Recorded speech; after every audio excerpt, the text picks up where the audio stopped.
Hey guys, this is Anthony Romrell, and in this video we're going to go over some UV mapping techniques that we're going to employ for the class. So I have this table completed. I did have to go through, and there were some faces on the interior of this. So what I had to do is go inside the model and delete those extra faces. Then I was able to merge and complete the UV map. So you can see here I have a complete UV map. What we want to do now is we want to texture everything with one material, right? So that means every single model. So what I've done is I've built this grid. I used Adobe Illustrator to build it, right? So let's see here. I've got Adobe Illustrator. You don't have to build it in Illustrator. You can have AI generate one. You could build it in Photoshop. You can build it in Illustrator, whatever you want. Basically, I have different colors, and so what I've done is I'm building out a color scheme, and then I exported this as a PNG. So export to screens, or actually export as, and I called it a PNG. I named it as colors. Now, where did I put this file? So this is important. So I put it inside the Maya folder, and then inside the Maya folder, and that's inside your repository under the 1100-1200 folder. And then Maya, and then you're going to put it inside of the source images and export. Now I already have one there, so I'm not going to complete that. But basically, you put it in the source images folder, and then Maya will find it. So with the UV maps finished, I already have a standard surface shader material on here, and so whatever the default material or shader is what we want to use in Maya. So we're going to go to this file, we're going to go to our attribute editor, and we're going to go until we see something like standard surface 1.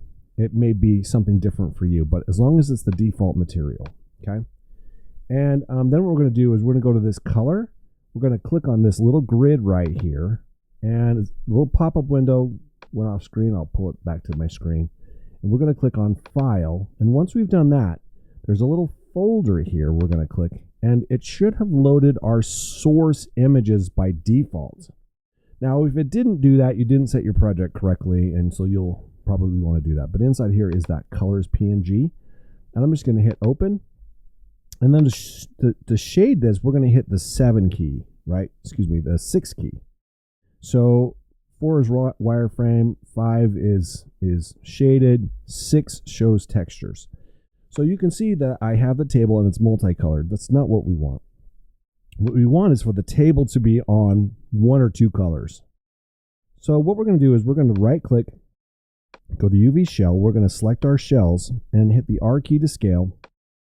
And we're going to scale this until it fits pretty perfectly inside one of these grids, one of these colors. So now the table is all blue.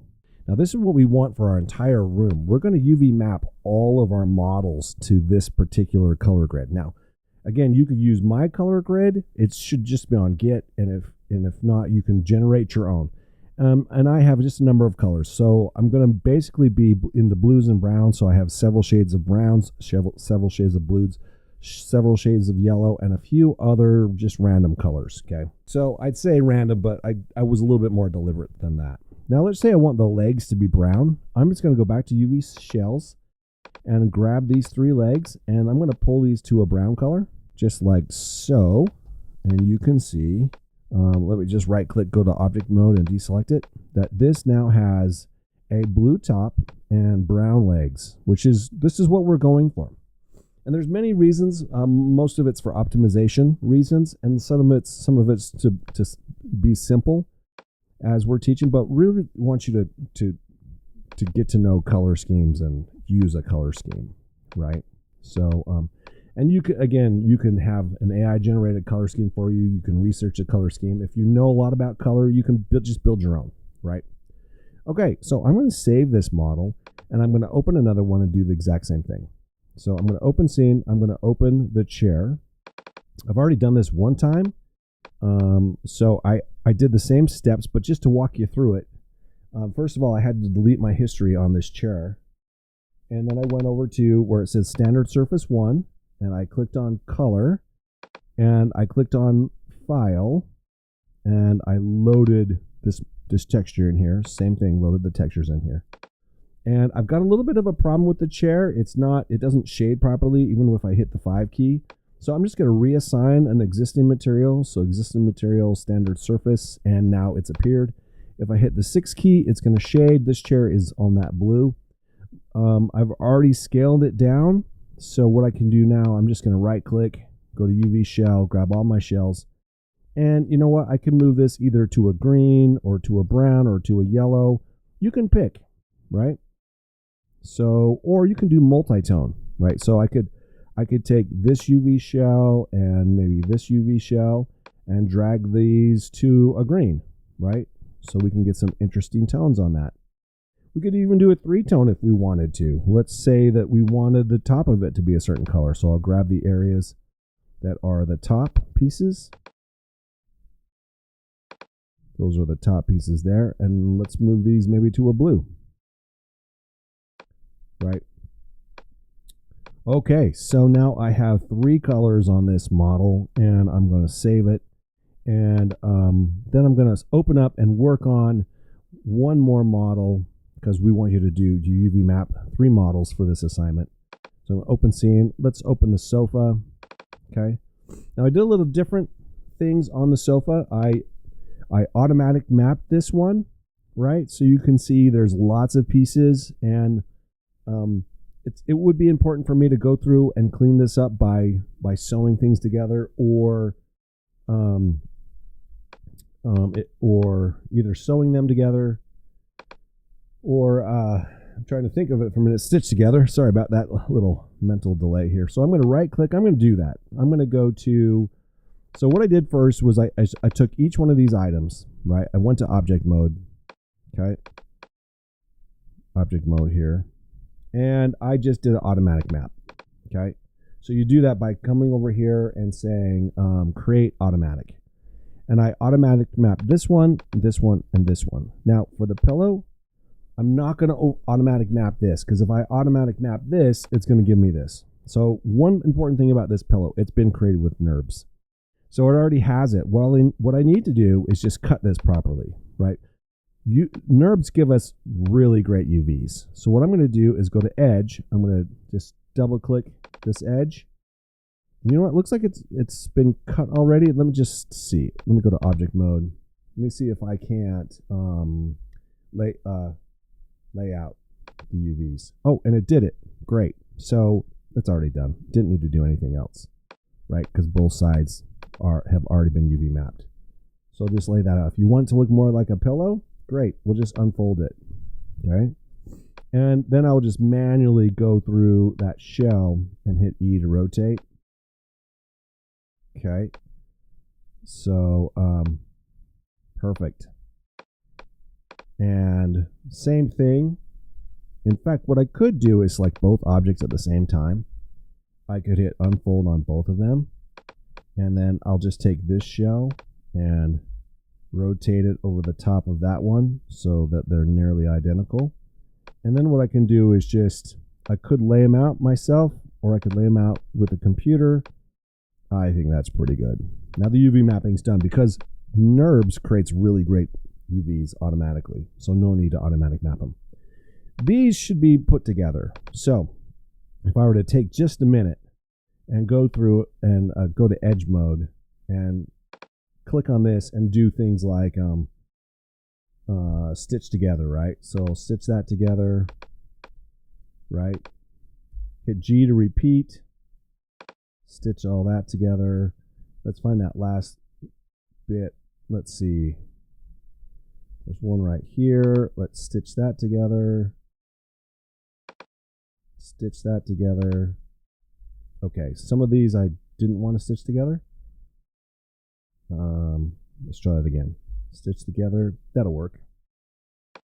I'm just hitting G to repeat it. Okay. Some of these here, that seems stitching that together makes sense.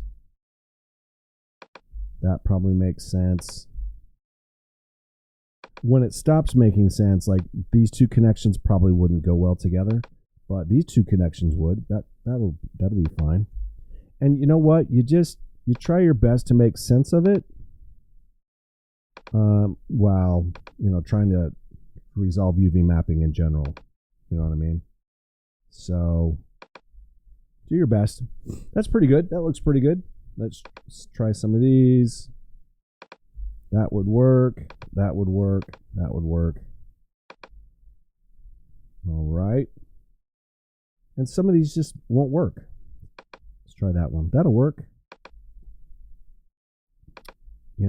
Okay, that'll work, but it's different from the other one. So let's try this other way. Great. See where that one goes. That'll fit. That won't work. Okay, they're a little different, but I think in general, this is a good UV layout, right? So we'll take this UV shell. I'm just going to shrink it down to fit. And great. This is much better UV mapping than have them all be individual. Let's take this next one here, and we'll do the same thing. Okay, I think these are probably fine separate, although I may change it later. I'm just going to go to edge again and just do that same thing, stitch together. So edge again, stitch together. Again, just where they make sense, right? So, and if it stops making sense, don't do it. That doesn't make sense there. That would work. That would work.